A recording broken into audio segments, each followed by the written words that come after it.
Morning.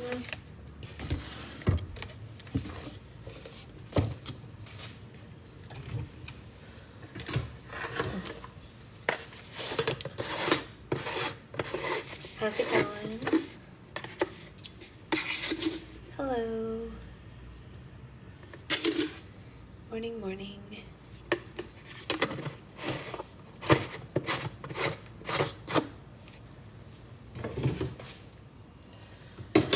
Okay, okay.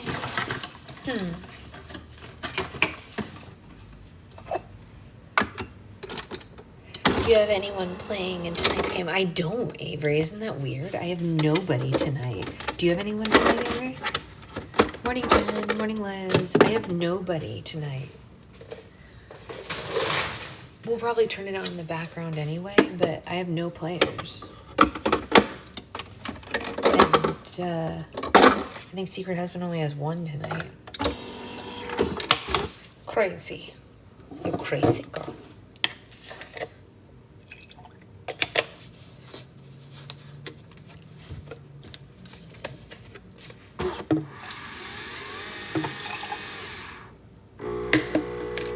Liz, do you have any players tonight?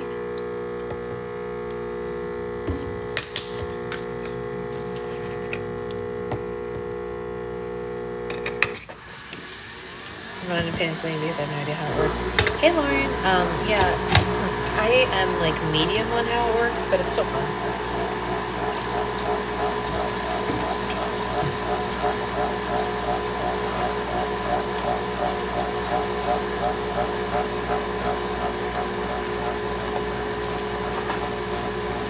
I'm gonna eat another one of my yummy treats from Shira because why not, right? Who's gonna tell me no? Make me realize I need to get up and make my coffee. Oh my gosh, 11:30.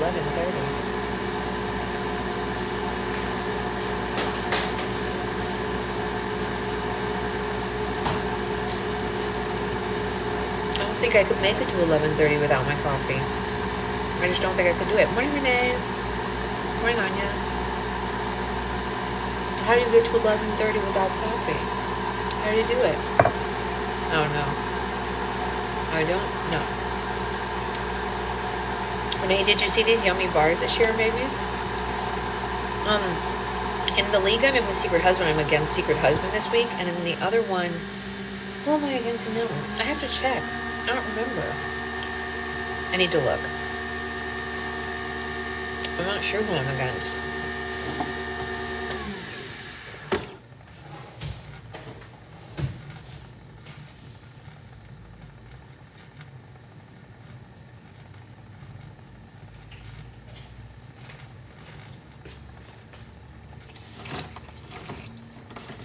Morning. This one's my pumpkin chai latte from Starbucks. Is it your first one of the season, Liz? They just started making them, right? Like a week ago? Or am I crazy? Yeah, these are so yummy. She made me these absolutely delicious, really nutritious bars that I can eat. Very exciting for me. Very exciting. Morning, Ray.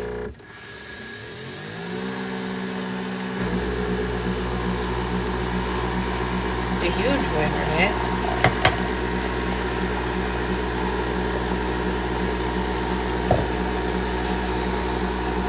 I'm playing Hufflepuff. Oh, okay.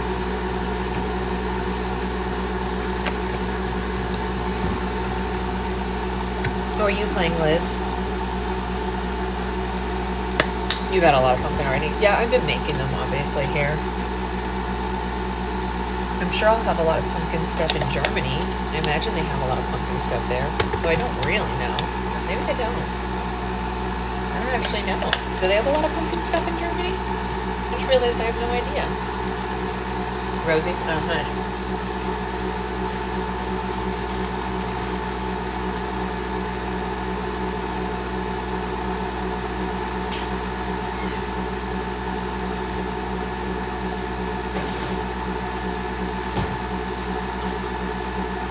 We're in the phase of about to go on a trip where we're eating and drinking everything that's left in our fridge. So we're like down to the dregs. They do have a lot of beer for Secret Husband. He's really excited. I didn't drink beer even before I was pregnant, so I'm like, whatever.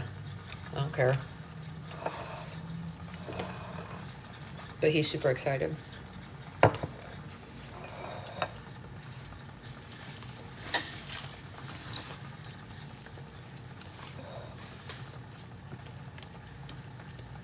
I bet they have something for me. I don't know what, but something. Like, I don't know. I don't know. I actually have no idea. No idea.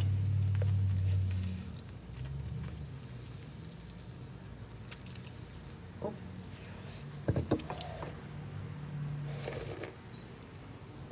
I overfilled. Tastes good though.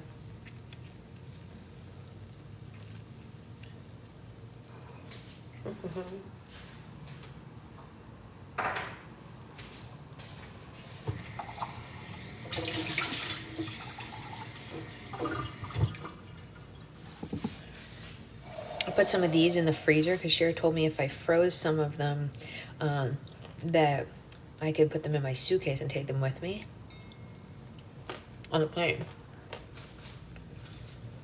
Which I'm gonna do. So I have a airport treats. There's not a lot of food I can eat at airports. Airport food is hard, you guys. Not good. Not good food. It's expensive for no reason. It's this weird combination of expensive and gross.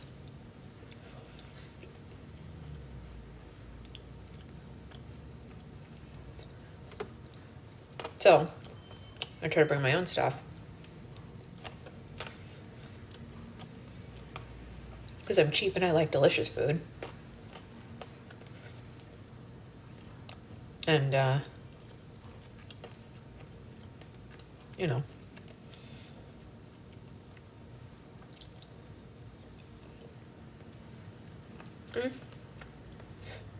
I am spilling a little bit. I'm sorry you guys have to sit here and watch me eat, but I'm hungry. I'm almost done though, and then we'll go read. I promise. Nom nom nom nom. You know what, you guys? We are on the last episode of Friends. So your husband and I have been watching Friends for almost a year. We're on the last episode. Today. So your baby needs a snack. I did know the Wicked movie was in 2 parts. Yes, we're going only through Act 1 this time.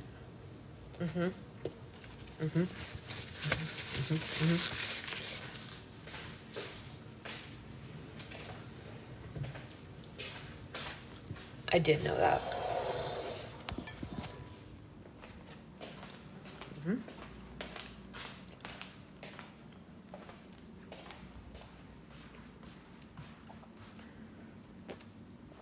It indeed does mean 2 restocks. However, the next movie's not coming out for a whole year, Jen. So, you know. It's a year until the next one. Yeah. There will be more Glinda, don't worry. It's okay, Glinda can keep being made. I've been watching, but the only season I'm stuck on, I wanted to confirm my feelings, but... Wait, what season are you on, Anya? We're almost done with this book, you guys. Can you believe it? Can you even believe it? I started a book this morning called Elsewhere. It's pretty interesting. It's by Gabrielle Zevin, who you probably know I love because I read a lot of her books. Oh my gosh, look, my nails match my cup. Cute. Guys, I have cute nails again. It's been so long. Can you believe it? They're cute. They're my real nails. It's all good things. So we're on chapter 24 today, guys. We might finish this book today. Maybe. Or maybe we'll have 1 chapter tomorrow. I don't know. But they feel so much better. They're so strong, you guys. 8 and 9, so Rachel, Baby, Trove, and Joey, and Rachel. The one thing that I will say about Friends, and this has always bugged me a little, is that like, I understand that it costs a lot of money to have a baby on set all the time and why you wouldn't be able to show the children all the time. But why do Ross and Rachel, who have children, not acknowledge them? Like, there are moments when you see Ross and Rachel and like Rachel runs into Ross and no one's like, where's your baby? You know what I mean? Like, what? Like, where's your baby? And like, why do we never know? Like, why is he never like, oh, sorry, I can't, I have Ben this weekend? Like, we're talking about Friends, Amanda, and why they don't take care of their children. Yeah, maybe, but like, I don't know. Like, there's just some weird like things where sometimes like Rachel will have a baby monitor in her hands and she'll just like wander away from the house. Like, I don't know. There's so many times when I'm like, will someone go check on this child? Like, you know, she's one, right? But also, like, how come he never sees Ben? Like, you know, like, why is Ben never there? Like, I know Ben has a mother who he lives with, but like, shouldn't he have joint custody? Because the apartments are way too expensive for their jobs and they get a full-time nanny. Yes, they do have a full-time nanny, which is crazy.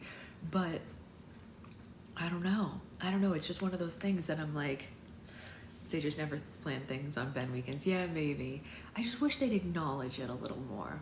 You know, we're watching it and we're always like, where's Emma? Like, and would Rachel have a baby monitor in her hand if the nanny was there? You know, in the beginning, like the first few weeks of Emma's life, they're really serious about it. Like Rachel can't even go to work because she has her and Ross can't take her. And then all of a sudden it's a non-issue. And like, she just wanders around with a baby monitor. Very unrealistic. They sort of just forget kids all the time. Yeah, that's how we felt too. It is interesting. I will tell you, I have been a Friends fan for a huge portion of my life. However, re-watching it, there are a lot of things where I'm like, ugh, every time they come up. Yeah, you never see Ben at any holidays. How come he's never at Thanksgiving, even though it's always at his aunt's house? How come they don't trade off holidays? We see one Hanukkah with Ben. Why doesn't he come over to Monica's for Thanksgiving? That's his aunt. You know what I mean? Like, why? It's weird. You know? We almost see more of Phoebe's triplets. Not more, but like, you know. But like, they just won't let certain things lie. And even Secret Husband, who is in none of the marginalized communities that are usually made jokes about, right? Like, Secret Husband is a straight white man who his only like marginalized thing is that he wears glasses. You know what I mean? Like, he's fine. Like, no one is causing, you know what I mean? He knows he's very privileged, and my husband doesn't have any pretense about his privilege or anything like that, so he knows. But like, there will be times when they'll say something and he's like, they're still on this joke? Like the Monica fat joke thing. He's like, really? We're still doing this? You know? Or like, there will be a thing where like, you know, Ross and Joey will fall asleep on each other and Secret Husband will be like, oh, they're gonna make a gay joke, aren't they? Yawn. You know what I mean? Like, even he's over it, you know? And I know that it was the 90s and the early 2000s, so it was a little bit different, but it does give a little like, you know? Because there's so many good parts of it that just really is like, ah, man. But hindsight is always 20/20, right? And I don't want to blame the show for the time period either, so it's like, it's a hard line. But it feels like some of them are really... hey, Allie, we're just chit-chatting about Friends right now. There's nothing to catch up on. We're just talking about the TV show Friends. I'm in Walmart and my volume just skyrocketed. Oh, it's a good thing I'm not saying anything too loud or too embarrassing, right? But it's just one of those things where it feels like, even for the time, some of these things were a little bit much. You know what I mean? Like, I don't know. Like, it's weird. Some of it's like, wait, hadn't we grown out of that by 2004? Or maybe we hadn't, and I just don't remember, which I guess is possible because, you know, no one's memory is perfect. But anyway, we're on the last episode today is the point. There's so much good in the show, friends, and I love it so much. And yeah, no beep boops. I watch your videos and your lives. Thank you so much, Allie. Thank you. So anyway, it's not to say that I don't like the show. I do. But the other thing that we noticed, and Secret Husband was actually the one to point this out, in follow-up seasons after Monica and Chandler get married, she actually gets kind of mean to him. It's kind of weird. Like, she's pretty mean in a lot of ways, and he gets progressively nicer to her, and she gets progressively meaner to him. And we're like, bro, Chandler is a walking green flag. That's true, Amanda. That is true. But like, Chandler is a green flag of a husband. He's so good to Monica. Like, really, really good to Monica. And she's kind of mean to him later on.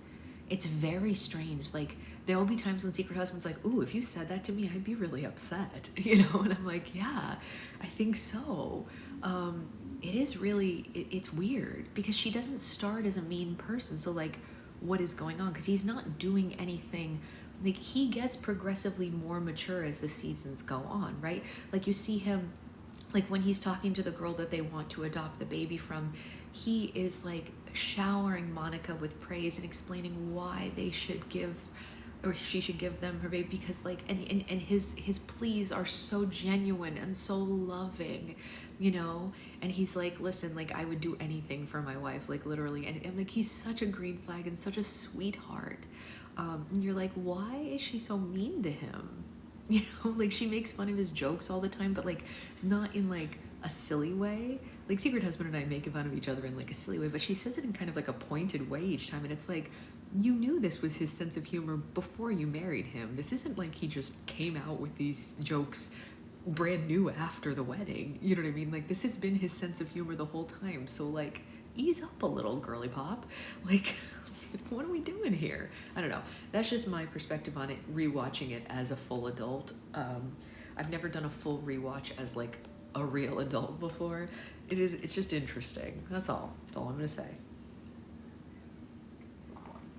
But let's go ahead and read, because that's obviously what we're here for. We want to finish this book before I hop on an airplane. Chapter 24. We have his sense of humor is absolutely the best part of him, right? That's what makes us all love him. It's the best part of him. I don't even care when his jokes are cheesy and a little off color. He's still the funniest thing that ever happened, right? I mean, like, right? R.I.P., but like, right? You know? So we have a grocery list here. Sugar-free gummy bears, laxatives in the kombucha machine, replace protein powder with baking flour,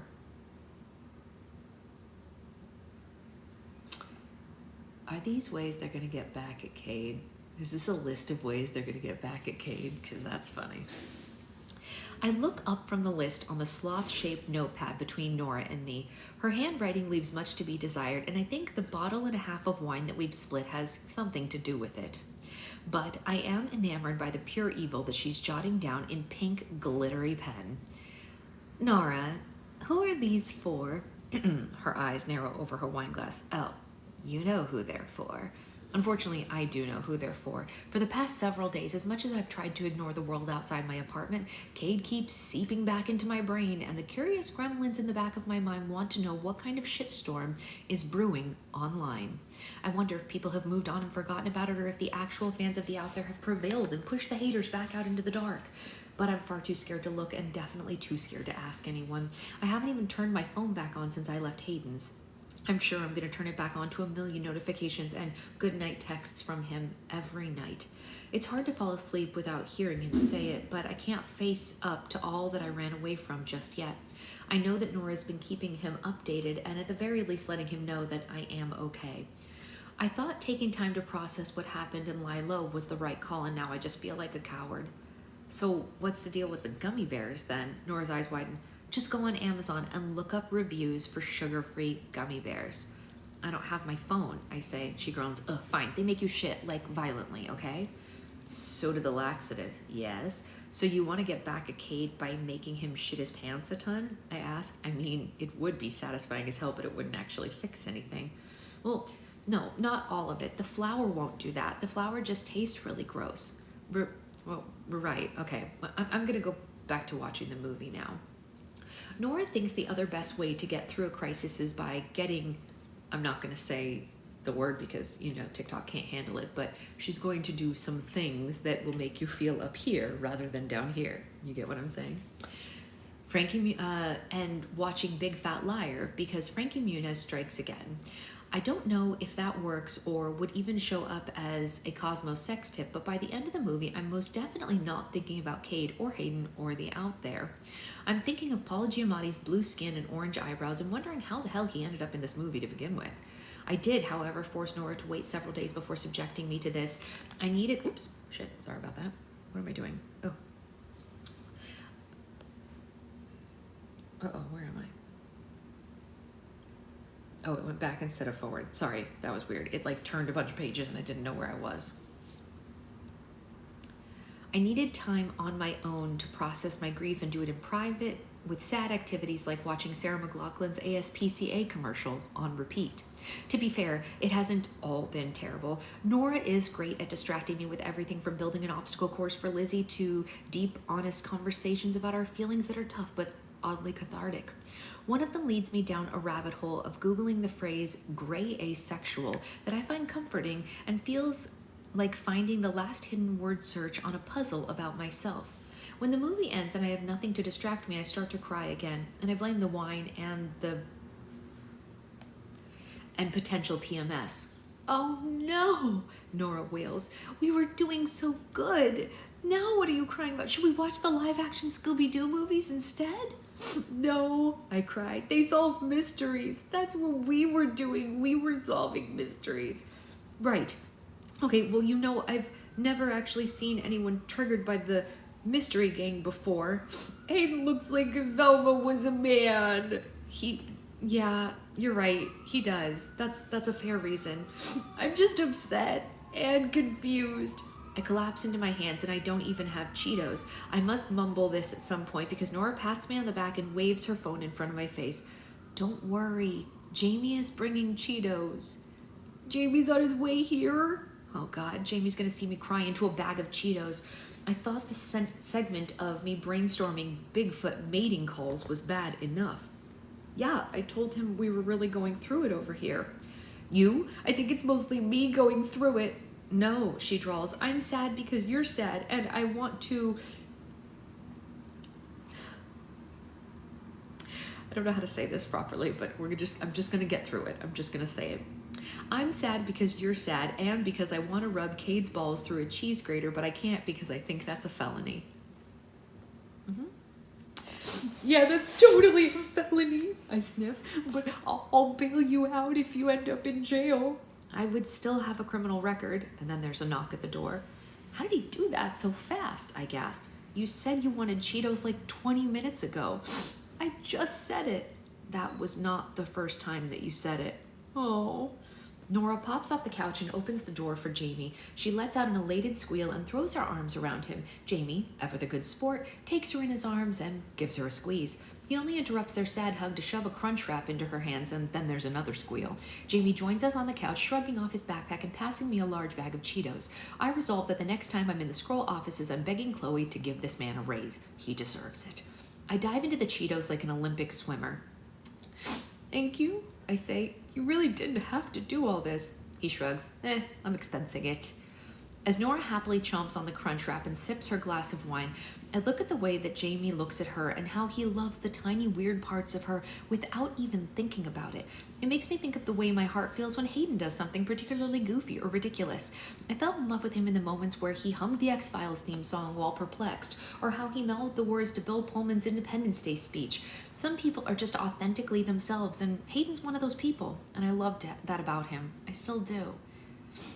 Did you come from the office? Nora asks him, and he nods, reaching his arms behind his head. There's a look of weariness in his expression, like he spent the entire day nose down in his computer with few chances to look up. Mothman episode is almost done being edited. It's looking good, by the way. You two are getting better with the camera. we're getting better with the we were getting better with the camera is how I want to correct him, but before I can, he groans. Ugh, that Area 51 episode, though. Hey, what about it? Jamie rubs his hands over his face. It's rough. We spent all of today shooting and reshooting the talking parts, and it's Hayden, well, awful? Nora chimes in and I frown. No, Jamie hedges. He's floundering, isn't he? I ask. Jamie doesn't need to say it because it's all over his face. I knew this would happen, and no matter how brave Hayden tried to seem, he knew it was happen in the end too. Floundering is a good word for it. I try to swallow my guilt with another chomp of Cheetos, but it doesn't work. How so? Well, it's a lot like it was at the start, relying on his script way too much, a little wooden board, and he keeps looking next to him like you're going to have something to argue, but I'm not there. I finish. Another nod. I think he's only doing it to finish off the season strong, but it's clear he doesn't really want to be there if you're not there. He's out there. Out there is Hayden. He doesn't need me, I push back, but even I know that's not true. The out there is something wonderful that Hayden and I have made ours. In the future seasons, I was supposed to follow him around the world, bringing out his bright colors and emotions and telling him the ghosts are fake as I punch holes in his conspiracy theories. Need you or not, I think he wants you there. If I didn't know any better, I'd say that you were even coming around on some of this stuff a little bit, Jamie teases. I choke on a Cheeto. Absolutely not, I was not. Are you sure? Nora asks. I'm positive. I have an image to uphold, damn it. We sulk on the couch for a few more hours until the high starts to wear off, and Jamie heads home. When I change for bed, I hesitate over my drawer of t-shirts. Sorry, I have the hiccups, you guys. This baby won't stop. One sticks out to me, Hayden's I Want to Believe t-shirt. I curl my fingers around the worn fabric and hold it against my chest. I haven't washed it yet, and it smells just like him. If this were any other night, I would curl up against him, going to bed early before we head to Area 51 tomorrow.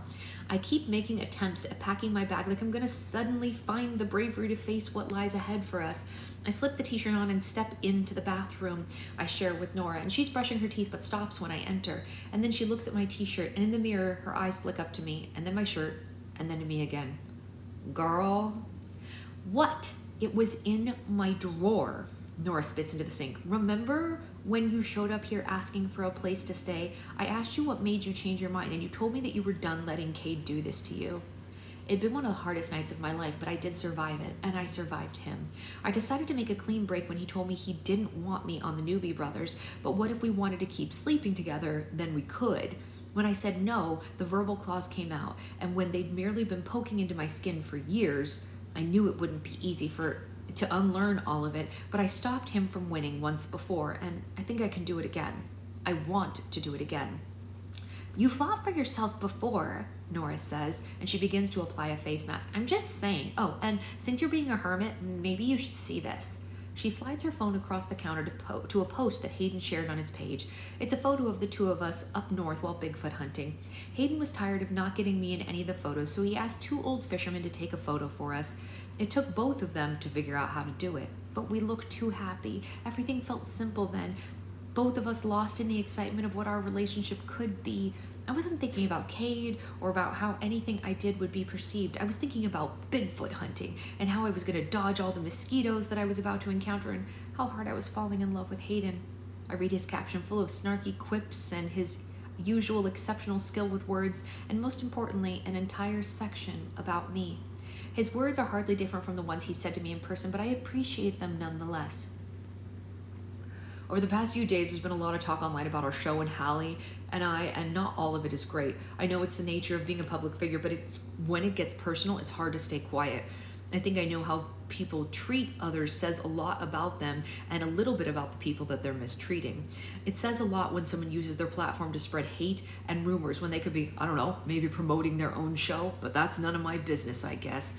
What is my business, though, is our show and my co-host. At the Out There began 5 years ago in my closet because I hadn't figured out how to build a recording booth yet, and I brought listener stories about every conspiracy and cryptid I thought people should know about, all from one desk. Now the show has me traveling around the country looking for ghosts and monsters and has a wider audience than I ever could have imagined. I seriously can't believe that you guys are all here to listen to us argue about aliens' corpses, like, my damn. But all of that is because of @Hallie Barrett, who plucked me out of obscurity and made a decent show great. For someone who doesn't believe in any of this stuff, she believed in this show from the beginning, and I am so grateful for that. But I'm even more grateful that she's the one I get to do it with. Not only does Hallie seem to always know what to do to make our show kick ass, but she's one of the kindest, funniest, most incredible people I've ever known, and spending every day with her makes me the luckiest guy in the whole damn world. And anyone who disagrees, obviously, A, doesn't know her that well at all, or B, just sucks. Case closed.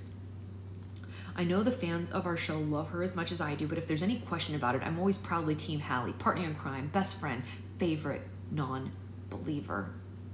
P.S. If you respond with nasty comments, I know how to use the block button. Just ask Zach Baggins. I click open to the comments, and the first one is from a user named Zaddy Bigfoot, and it simply reads, "Why the F does the guy have Zach Baggins blocked on IG?" And it feels like an unexpectedly promising omen.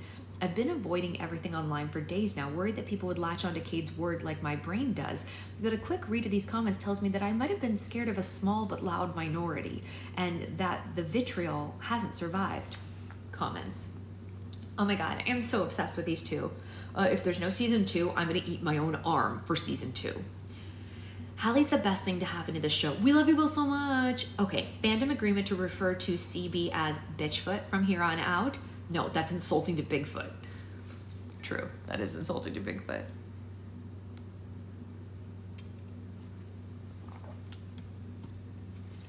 I guess a few of them at least would be really upset if you didn't show up at Area 51 tomorrow. Nora remarks, eyebrows raised.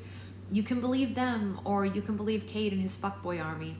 I pass her back her phone and disappear into my room, and for the first time in days, I turn my phone on. It short circuits, and it has to hard reset because of all the notifications. But once it calms down, I start working through the comments. And there's so much love and support and cute compilation videos that I'm tagged in from all our funniest moments on the season thus far. It's overwhelming to a degree that I hadn't expected, and I don't know how much of it has to do with Hayden's post or if people really care about me the way that they seem to. When the social media apps stop blowing up and some of my texts come through, a couple spam and a few from Nora of weird cat videos that she found online, and most importantly, a good night text from Hayden every single night that we've been apart. I sit in bed for a while, overwhelmed and working my way through shoving my fears into the furthest corners of my mind. I Google the drive to Area 51 and I sign up for an online therapy service, and I'm quickly matched with a kindly middle-aged woman named Maggie. She sends me a message asking what I want the most help with, and I tell her to buckle up, but she seems ready for anything. I stare down at the plastic alien from Hayden's drink, who now sits on my nightstand, and I even watch an episode of Cosmic Conspiracies. And then I open my laptop and I listen to Cade's podcast episode again. I listen to him belittle and berate me, and he told me that I didn't matter, and that I didn't stand out, and that I was hard to love for so long, and I believed him because I didn't know how to believe anything else. But I don't have to believe that anymore. I believe in myself and in the out there and anything that comes after that. I believe in the love I have for Hayden, and I think that's worth fighting for. I open a new email to Chloe, CC Kevin, and HR, and copy and paste the link to Cade's podcast into the body and begin to type. Hi, Chloe and Champ. I just wanted to bring something to your attention. She should have done that from the beginning. See, that's the right kind of fighting back. Send it to HR, because it's definitely an HR violation. Don't like it.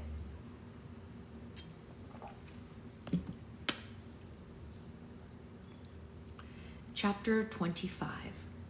I finish packing my bag for Area 51, and I make sure to pack enough for several days. We plan to be away, and plenty of underwear, as always. I zip the duffel and tuck my I Want to Believe shirt into my jeans. That, arguably, is the most important part. After sending my late night email, I checked the shared Google Doc we've used to plan our travel to see if Hayden has made any changes. He hasn't. 8 a.m. Hayden drops off Cthulhu at the Cat Hotel. 8:30 a.m. Meet at Scroll offices to load up car. 9 a.m. to 4 p.m. Drive to Rachel, Nevada. Nora and I load into my car bright and early as we head to Hollywood to meet at the Scroll offices as planned. She tries to reach Jamie, but her calls and texts go unanswered. I try to call Hayden several times, but he turns off his phone on trips not to mess with the EMF readings, so I don't expect to reach him either. It's still early and most of the company hasn't made it to the office yet, but among the sea of clear and white desks and computers, we do not find Hayden or Jamie. Fuck.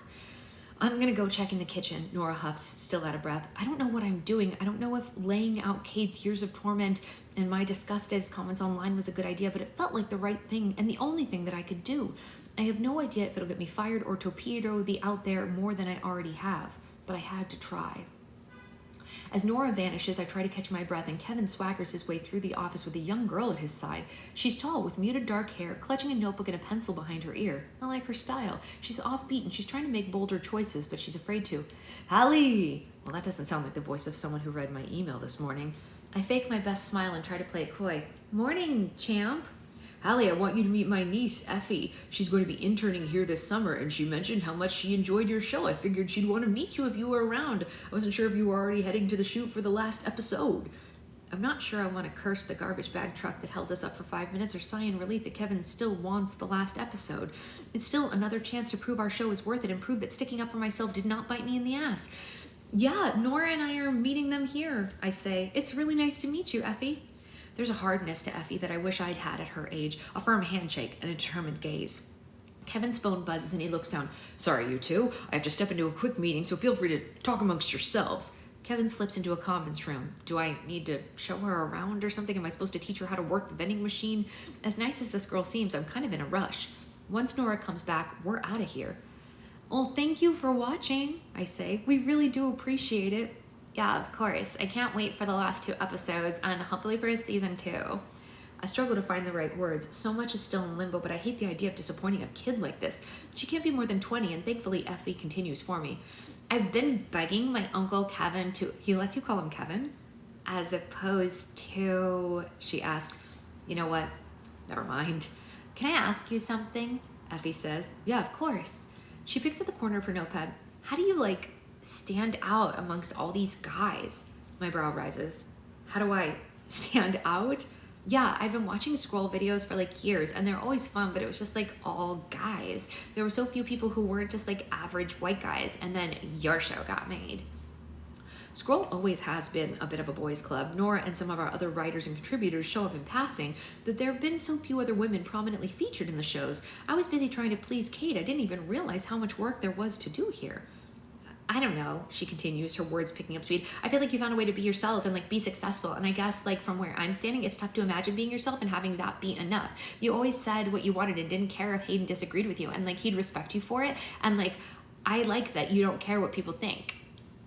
Words ball up in my throat and I'm not sure what to say. Sure, the girl I came across as on the out there was vibrant, always ready to fight and stick up for herself. With Hayden, I always knew that I could do that. It was fun and it was for the camera, but I haven't always been that way. For years, I did what I believed I had to succeed, to please Cade. I was so angry at the girl who did that for so long. How could I believe that Cade had my interests in mind? But if I've learned anything, it's that beliefs can change. Well, this is my first real job. I guess... Oh, sorry. No, that's the other girl. This is my first real job. I guess I'm just nervous about being good enough. And there's a look in her eyes that says, I want to kick ass. And I respect that about her. I wish I'd had her tenacity back then. I really want to be taken seriously. I think of what I needed to hear years ago, what I would have given to have the worth to stick up for myself. What would have made me braver? I can't lecture past Hallie. I can only move forward, and I can only do what good I think I can. I think you find the people who believe in you as you are and F the rest of them. She laughs. You make it sound so easy. No, it isn't easy, I say. Not always, but I guarantee it is worth it, right? She clears her throat. Thank you, really, this is kind of embarrassing. I bought a box of hair dye that you talked about on Instagram, and I got the pink color. Influencer culture at its finest, I guess, but I'm not sure how I'm gonna look with pink hair. Damn, I say. They really have to start sponsoring me. My phone buzzes in my pocket and yells echo from the shocked Pikachu conference room. Both Effie and I glance up at the door, and right away I place Kevin's voice and then Cade's. Oh. Here we go, you guys. Oh boy. I'm very excited. I hope he gets the smackdown. The doors swing open and Cade storms out and charges directly for me. At one point, his blonde locks and blue eyes felt like a key to my success. He'd listen to me talk for hours and tell me I was brilliant and smart and there was no one like me. He told me that we'd go on to do great things together. He told me how much he loved me because it kept me going. He took so much from me that I didn't even know who I was by the time I left him. But now I have a far better idea. His hair's a mess. His cheeks are blown red with rage, and I've seen this side of Cade so many times. If I didn't put his dishes away, if I took too long in the shower or getting ready, if I didn't want to go along with his plans, he'd yell. He'd belittle me. He would never relent until he won. And I believed it was what I deserved. I believed that I had to endure to matter eventually. I'm going to read that again because that's an interesting line. I believed it was what I deserved, and I believed I had to endure to matter. And now I know I don't have to. I'm brave, and I've spent so many nights in haunted houses and went camping once even. I'm smart, and I have a great eye for talent, and I'm somebody who deserves to be taken care of.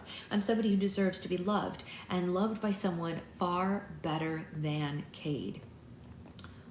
What do you want? What have you done? Cade seethes. So Kevin did read my email. I don't know what to make of this yet. I'm not sure if Scroll is giving Cade a slap on a wrist, or I'll pay the price for it, or if they'll actually do something about this bullshit. I need you to tell them that none of it is true. Cade, my glare narrows. You said it all yourself. You promoted it. Everyone knows what you said, and you were damn proud of it. What's changed since then? I'm going to lose everything because you're a lying bitch. You have to tell them that it's not true. He grips my wrist, and his voice is so angry but desperate. Cade doesn't ask for anything. Cade takes what he wants, and he always wins, always. For the first time in my life, I'm hearing him plead for something.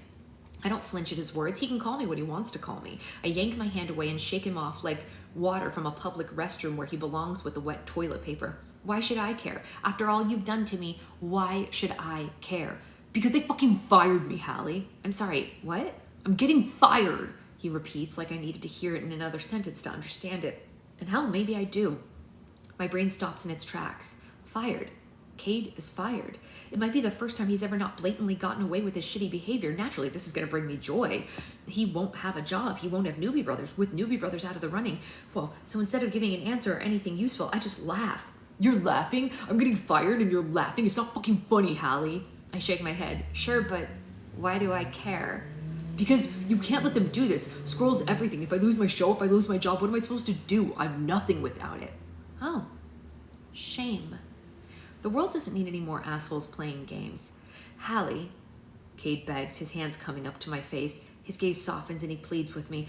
I know this tone of voice from his most vile moments. Don't take it personally. I only want the best for you. No one will love you like I do. You know that. With Effie hovering behind me, probably wondering what kind of workplace Scroll actually is, I need to prove my point. F the rest of them. I swat his hand away from my face and he backs up like he's been smacked. He's very close to being smacked. Don't touch me, ever. No, don't be like this. I'm going to be like this. Please, hell, I'm begging you. Begging me. I smile. Begging has never sounded so good. His expression drops again. Yes, please, please, please call this off. I spent 3 years caving to Cade's desires and putting them all above my own. 3 whole years of choosing someone else over myself. Why should I allow him any other victories? No, I say. No, he snaps, and now I know the rage in his eyes. It'll be followed by words like, what did you say? And do you want to repeat that? Or I think I misheard you. But not today. No, I think I am going to let them fire your ass. His eyes widen, and he's too frozen to fight back. And I will not take back what I said. I think you've given them more than enough reason to believe me. I turn to Effie, and maybe it's not good to tell off my shitbag ex in front of an intern, but judging by the way she covers her mouth with her notebook to hide a smile, I don't think she's going to say anything. I rest a hand on her shoulder. Honestly, hun, I think your hair would look great in pink, and if you don't mind, I do have somewhere to be right now. And just as I say this, Nora skids back into the office on her heels. They're not even here anymore. I know, we need to go. Nora looks to Cade and then scowls, and I wave her in my direction to hurry up. Come on, we need to give him time to clean out his desk. Are you fired? She asks Cade, and she bounces on her toes when his glare only becomes more intense. Oh, that's hilarious. Nora, let's go. I'm already booking it towards the door as she turns to me and hops to attention. Okay, what now? We need to get to Area 51. Oh, guys, we can finish it. There's only 1 chapter left, and it's a short one. We should just do it. Let's go. Chapter 26. Are we ready? What's gonna happen? Something cute, I bet. Area 51 really is in the middle of bumfuck nowhere, and I realize as we cruise down the extraterrestrial highway towards Rachel, Nevada, the closest actual place we can get to Area 51 is technically a mountain we'd have to trek 25 miles on a dirt path to get to, and then hike up. I'd nixed the hiking idea weeks ago, and Hayden eventually relented, telling me that we would spend our time in Rachel and get as close as we could without hiking a mountain. Hayden, it's me, I say into my phone. Again, I know your phone is off to avoid messing with EMF readings, but Area 51 is supposed to have aliens, not ghosts, so if you could please turn your phone back on, that would be great. I'm like 5 minutes away and I'd like to know where you are, so call me back, please. Thanks. I've left 5 other similar messages, all gone to voicemail. If it were anyone else, I'd consider this a red flag, and perhaps maybe it still is, but I don't know. I know it has nothing to do with me and everything to do with Hayden's unwavering trust in ghost hunting equipment from Amazon. He's not ignoring you, Hallie. He just wants to find aliens. It's not a red flag. As we arrive, I realize it cannot possibly be that hard to find him. Rachel, population under 100, is a single strip that's hardly a mile long with a few businesses. All right, this might not be that hard after all, Nora says, slowing the car, and she looks to me. Are you okay? Yeah, fine. Are you sure? I don't have anything else to say to her that we haven't already talked about in the car for the past 6.5 hours. She's a champ for being willing to drive me all the way out here since my car was in desperate need of maintenance. I have promised her many alcohols when we hit Vegas on the way back, and she wants the trip to the Hoover Dam because she wants to see where they keep the Megatron on ice. I'm proud of you, you know. I glance up at her. Why? She shrugs. I don't know, you came to me a few months ago at your lowest because you didn't know what else to do or where else to go. You were afraid to go into the office or see Kate at all. You didn't even think you were going to last much longer at Scroll, and now you're co-hosting one of their biggest shows, and you told Kate to go F himself, and now he has nothing. I let her words sink in. But you got that spark back, and you had ideas that you weren't afraid to share with them and work, and you created, and that made me happy. And you shouldn't ever waste your time on someone who's going to stop you from being your most brilliant self. The last thing I expected to find was so much joy in talking about monsters and aliens. I didn't expect someone to get me racing across the desert to Area 51, and I especially didn't expect someone to get me racing across the desert to Area 51 in an X-Files t-shirt. I smooth my hands over the heather gray fabric and swallow. It makes me think of a sleepy morning in our cabin with the smell of bacon, fresh air, and rain, burning pancakes because we were too distracted with one another. Months ago, I wanted to stand out and matter, but now I know that I do to the people who matter. And what I want is a life of those mornings, someone to say goodnight to me every night, and someone to take care of me when I'm sick, someone who lets me do all those same things right back. The fans, the attention, the success, and all the knowledge that we beat Kate at his own game, it's just icing on top of that cake. We pull up into the little... It's a play on the word alien, but it's A,L-E,I-N-N, alien. That's funny. Where we'll be staying tonight, and where Hayden and Jamie are setting up a tripod and camera in front of a small UFO hanging from a tiny crane beside the entrance sign. Nora swings into the parking lot with a screeching yell, "Tokyo Drift!" And I'm sure we are going to be banned from a town that only has 100 people in it. Nerves churn in my stomach, and I clutch the tiny plastic alien I've taken on my trip. My shoes feel full of cement, and my clothing feels too tight. I can't tell if it's anxiety or the scorching desert heat that makes me feel like I might as well be on another planet entirely. I swallow my fear and step out of the car, and Nora's fast and furious moves have captured the attention, with both guys squinting and covering their eyes to see who is interrupting their shoot. It's hot, and it's hot as balls out here, and Hayden's still in jeans too, adamant that he's too tall and looks too stupid in shorts that aren't for the gym. And he's already sweating through his Property of Area 51 t-shirt, and Nora's about a second away from attacking us both with her translucent powder so that we don't look dewy on camera. "Hey," I shout, "you better not have found any aliens without me." Hayden smiles, and it's a look that says, "I knew you would be here." "Nope, just this one." He points to the spray-painted alien behind him on the sign, and as I approach, his eyes drift over me until they land on my t-shirt. I wonder if he's remembering what he said the morning at breakfast, because I am. "You must really love me if you're willing to wear an I Want to Believe t-shirt," is what he'd said. I've suddenly forgotten everything I want to say to him, but I don't need to say anything because Hayden reaches out, feeling for the fabric of the t-shirt. "There's a camera nearby," he says. His voice has never sounded this nice, not even the night I discovered him on TV and didn't realize he was my golden ticket to keeping my job. I didn't realize that watching the world's gaudiest conspiracy show was the key to all my happiness. Yeah, I know. Someone, bye Sophie. Yeah, someone might see you wearing that shirt. Yeah, I agree. They might, but remember what you said, that I must really love you if I'm willing to wear an I want to believe shirt. I must love you even more if I'm willing to be filmed wearing an I want to believe shirt. The heat is oppressive and the words stick between us like humidity. It's the first time I've said it, and I've left him hanging on a return for days now. This feels like the perfect moment that I was waiting for. And that's pretty crazy, because you know how I feel about all this stuff, and I think they're doing normal suspicious government stuff over the hill at Area 51, and not that there's aliens in there.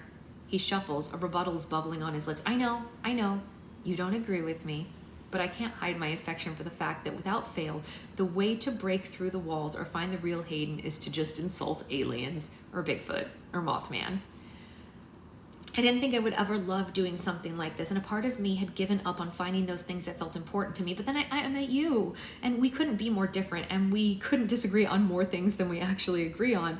But we've always been equals, and we always respected each other and take care of each other, because it makes the show stronger, and it also made us stronger too. I'm better, a happier person because of what we've accomplished together, a better, happier person because of the love that I have for you. I told Scroll everything. I sent them the Fox Evans podcast, and I told them about how Cade treated me. I don't know if it would make a difference or if it would hurt our chances at another season, but you were right. I can't let Cade control me, and I won't, not anymore. I want to keep following you all over the country and hunting for things I don't believe in, because I believe in us and what we're making and our fans who want to see us do this together. It's us, partners, the Mulder to your Scully. He frowns and steps closer. Despite the stifling desert heat, his touch is exactly the warmth that I want. It's perfect, and his fingers brush against my cheeks as we come together. He says, it's the other way around. I don't get a response before he pulls me into a kiss. It's a slow and long-awaited, bites of 5 o'clock shadow and tastes of tongue, and I breathe him in as our bodies mold together. His arms wrap around me, enveloping me completely, and I clutch the fabric of his sweaty t-shirt, and I swear I won't let him get away from me this time. I love him too much to even think about it. Right, I say, pulling away. I'm the Scully to your Mulder. Better. A wry smile spreads across his face, and you look good. The t-shirt changes nothing about my beliefs. Right, he smirks. I hit his shoulder and shove him away, but he grabs me, pulling me into a hug so tightly that it nearly hurts, but I'm too busy squeezing him back to even care. Our breathing is staggered and frantic and desperate. I've longed for Hayden's touch and comfort for days, maybe without even knowing it. I've longed for it my whole life. I could kiss him until my lips fell off, but a hug really feels perfect right now. He pulls my chin out of the crook of his shoulder and tilts my head up. Hey, I love you too, non-believer. He kisses me again, making up for days without it, and my nose knocks into his glasses and I giggle. He doesn't bother to fix it. His hands run over the fabric of my t-shirt, yanking me closer. This is such a good look on you, he says against my lips. Don't get too used to it. You get it for this episode and only this episode. And my cover story is that I spilled something on my other shirt in the car. He nods. Right, yeah, no, we have a farce to keep up. It's not a farce. I do not believe in aliens. Then why did you race out here to Area 51? Because I love you and I can't bear the idea of you doing this without me. He ponders this, tasting me on his lips. You came to find aliens. I came for you to watch me find aliens. He whispers, it's okay. You can admit it. I won't tell anyone. I knew you'd be here. How? I ask. Oh, it's just a theory. He smiles and bites down on his lip. Sounds like a conspiracy. I pause, toying with the curls at the back of his neck. So what do you say, Hallie? Well, I say, let's see them aliens. He smiles again, leading in for another kiss. That is possibly the sexiest thing you could have ever said. Oh, we have an epilogue, you guys. Epilogue. 6 months later. Oh, I love an epilogue. I'm big on catching up with the characters.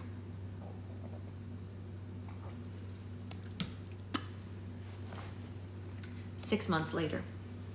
As established last season, you do not want to sleep with the Loch Ness Monster.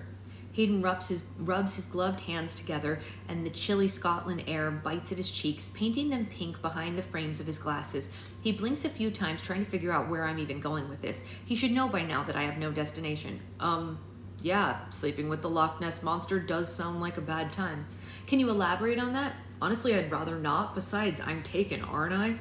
Yeah, but if the Loch Ness Monster were to come barreling out of the water, and I don't know if I would fight her for you. I think I might lose. Hayden frowns. Ouch, you wouldn't fight her for me? You wouldn't protect me from the Loch Ness Monster? I'd lose too. He steps closer as I put the camera down. The fans were more than elated when we formally announced our relationship in the season finale, so there's no secret to keep now. But there are still some things we keep for ourselves. Well, I guess we'd both die a big, sad blueberry death. That's exactly how I want to go out. He smiles with a warm press of his lips to my forehead. In front of us, Jamie and Nora set the equipment up, rigging the umbrella over our camera. They evaluate the light and test our mics and make sure that we're not picking up excess noise. A higher budget means letting them come everywhere with us because it's all coming out of Skrull's pocket now. No bagpipes in the background? Nora asks him. Jamie sighs, already tired. No, there are no bagpipes in the background. You should have worn a kilt. You would look dashing in a kilt. No, he asserts. I would not. Oh, come on, Jamie, I jest, rejoining them. For season 2, we've also resolved to include more of Nora and Jamie in the season. So much of our success rests on their skills and assistance. They should share some of the limelight, too. This is about your homeland. You should be a little more excited about this. I'm not Scottish. Hayden waves his hands in circles, and it occurs to me that he might not know the shape of the UK. Scotland is part of the UK, mate. Don't say that. Your British accent is really bad. Wait until you hear my Scottish accent. I rest a hand on his shoulders. No, please don't. I'd love to still be attracted to you. Don't do it. Scotland is one of the most beautiful places I've ever been. Rolling green hills and foggy moors, everything is quaint and there are so many sheep. It's very damp and the wind off the lake makes it feel far more cold than it actually is. In the inn we've booked, the room is small and local with a pub downstairs. Hayden and Jamie have worked their way through the entire tap list in 2 nights, and I'm worried that neither of them will ever want to go back to California. Skrull hits us with the formal renewal the day that the Area 51 episode dropped. Not only did it premiere to our largest numbers yet, but Skrull removed the Newbie Brothers from their site almost immediately. When we sat down to brainstorm our new episodes with a newer, bigger budget, Hayden's immediate thought was to go big, like really big. Oh, I think we should look for Atlantis. And how do you propose we do that? Well, how comfortable are you with scuba gear?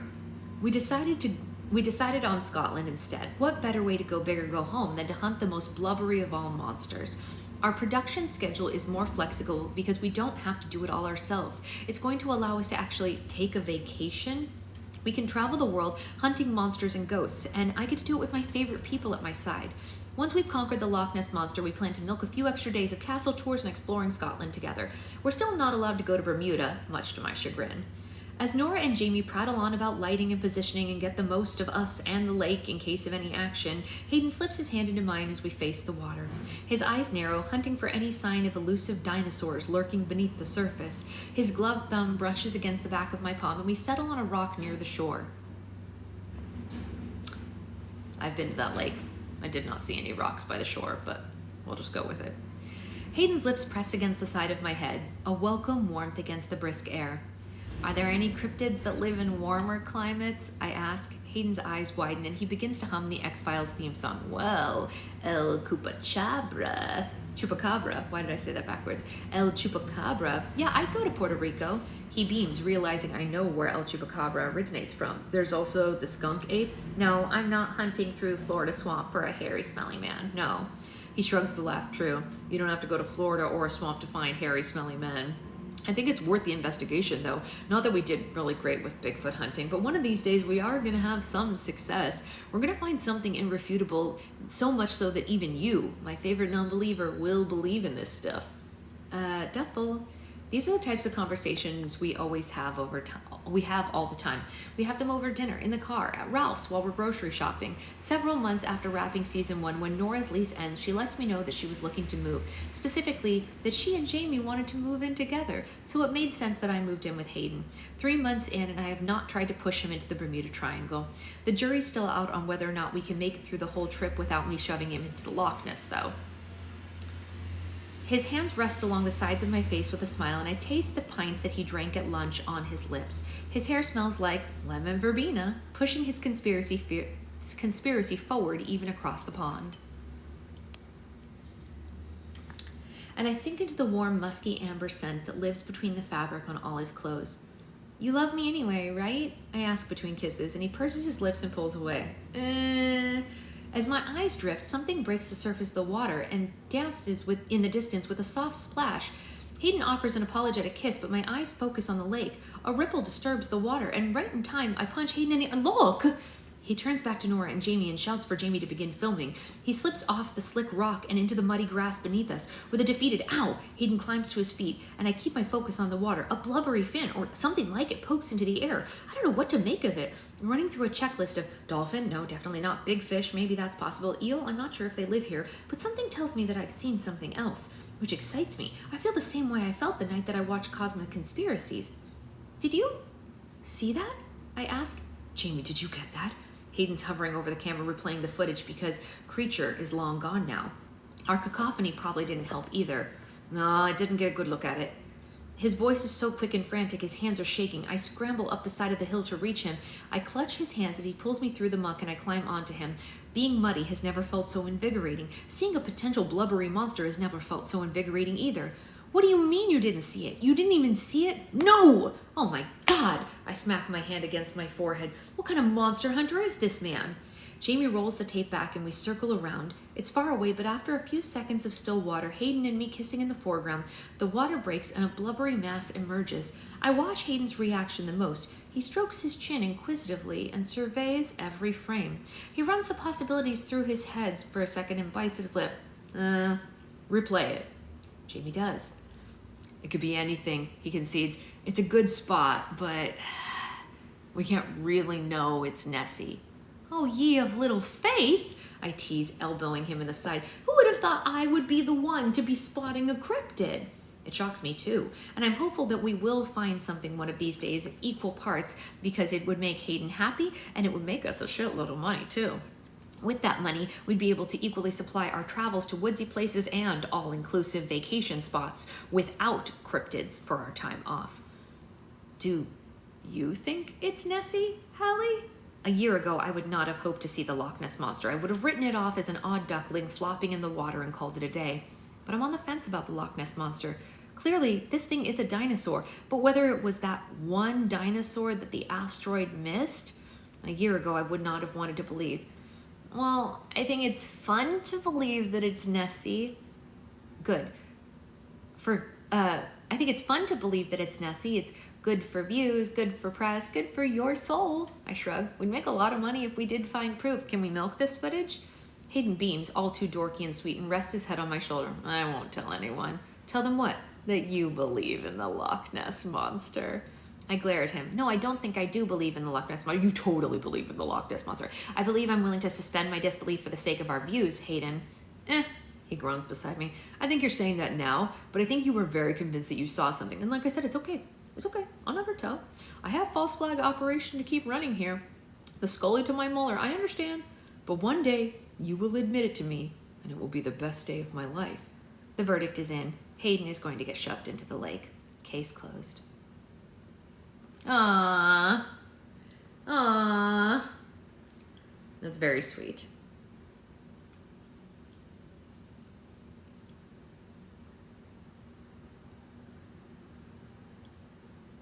So sweet, you guys. We did it. We finished. I loved it too. I'm so glad that I shared it with you all. I got it on a whim and I didn't know it was going to be a book club book, but I'm glad that it was in the end. Tomorrow morning, I will sit at my desk and we can do some searching for a cozy witchy book and we'll read through things.